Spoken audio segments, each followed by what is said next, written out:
전 세계 세금 혁명이 다가오고 있다. 독일의 공영방송 도이치벨레는 최근 새롭게 마련된 글로벌 조세 체계를 이렇게 평가했습니다. 혁명이라고 언급된 이 조세 체계를 우리는 디지털세라고 부르고 있습니다. 디지털세는 무엇이며 어떤 의미를 가졌길래 혁명이라는 평가를 받는 것일까요?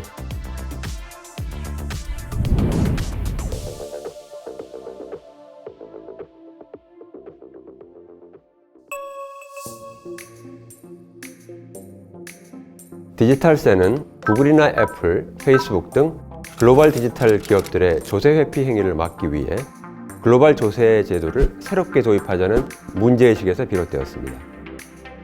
다국적 기업들의 조세 회피, 즉 국가 간 세율의 차이를 이용해서 자신들의 이윤을 여기저기로 옮겨 세금을 낮추는 행위를 소득 이전을 통한 세원 잠식, 소위 뱁스라고 부릅니다.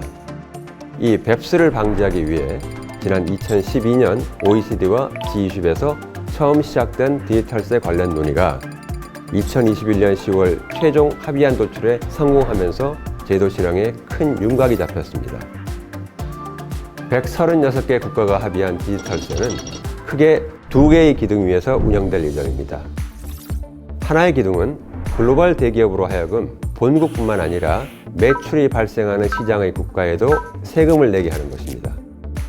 예컨대 우리나라에서 막대한 돈을 벌고 있음에도 우리 기업이 아니라는 이유로 제대로 세금을 내고 있지 않던 글로벌 기업들에 우리나라가 과세를 할 수 있게 되었습니다. 두 번째 기둥은 글로벌 법인세 최저한 세율을 15%로 확정하는 내용입니다. 이른바 조세 회피처 등 낮은 세율을 운영하는 국가에 페이퍼 컴퍼니를 세우거나 기업 이윤을 옮겨서 세금을 낮추는 행위를 봉쇄하기 위한 조치입니다.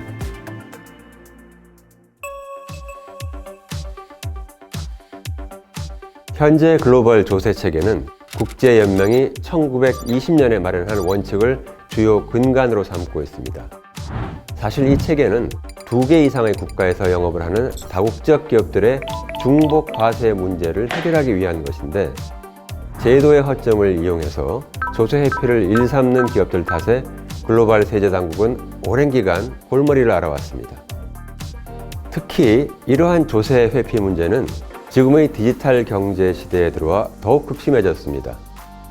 소셜미디어, 공유 플랫폼, 애플리케이션, 온라인 쇼핑 등 디지털 기반의 사업 모델은 고정 사업장 없이도 수익 실현이 가능합니다.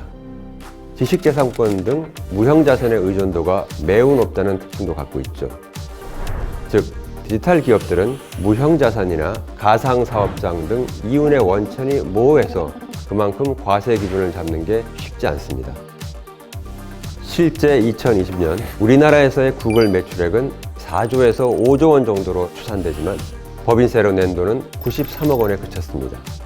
비슷한 매출 규모를 보이는 네이버의 법인세 4,300억 원에 비해 현격히 적은 수준입니다.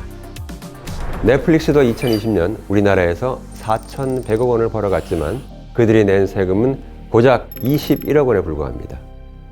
결국 최근의 디지털세 도입은 100년 묵은 국제 조세 체계를 21세기 디지털 경제에 맞게 재편하는 한편, 디지털 경제 시대에서의 새로운 국제 표준을 세우는 이정표로 이해해야 할 것입니다.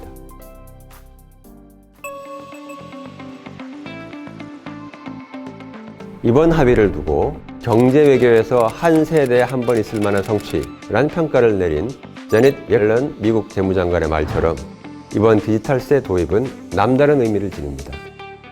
다만 디지털세 시행까지는 갈 길이 먼 것도 사실인데요. 우선 OECD는 2023년 시행을 목표로 하고 있지만 각국의 비준과 입법이 제때 이루어질지는 미지수입니다. 특히 대다수 글로벌 디지털 기업의 본산이라고 할 수 있는 미국은 상원에서 최소 3분의 2 이상의 동의를 얻어야 하는데 최종 의회 승인이 쉽지 않을 것이라는 전망이 많습니다. 미국의 입법 과정이 순조롭게 진행되지 않을 경우 디지털세 도입을 두고 트럼프 행정부 시절 벌어졌던 미국과 EU 간 갈등이 재현될 우려가 있습니다. 이 밖에 국가 간 조세 분쟁이나 국가와 기업 간 분쟁 가능성, 새로운 세제 도입에 따른 소비자 부담 전가 우려 등 해결 과제가 산더미입니다. 미국의 정치 전문지 폴리티코가 글로벌 세제 합의안은 싸움의 시작일 뿐이다 라고 평가한 이유가 바로 여기에 있습니다. 디지털세 시행이 제때 이루어질지 여부는 불투명하나 수년 내 디지털 경제의 특성을 반영한 새로운 국제 조세 체계가 도입될 것은 분명합니다. 이렇게 되면 국가 간 법인세 인하 경쟁이 완화되면서 세금 이외의 제도적 혜택이나 규제 요소가 글로벌 기업의 투자 결정에 중요한 영향을 미칠 가능성이 있습니다. 우리나라 역시 외국인 투자 유치를 위한 인센티브의 효과나 영향을 꼼꼼히 살펴서 외국인 투자 정책의 효율성을 높이는 방향으로 제도적 개선이 필요합니다. 또 이번 합의로 저세율 국가에 진출한 우리 기업이 디지털세 사정권에 들어올 가능성이 높은 만큼 이 기업들에 미칠 영향을 파악해서 분쟁 해결 절차 등 관련 지원 제도도 미리 마련해 놓을 필요가 있습니다.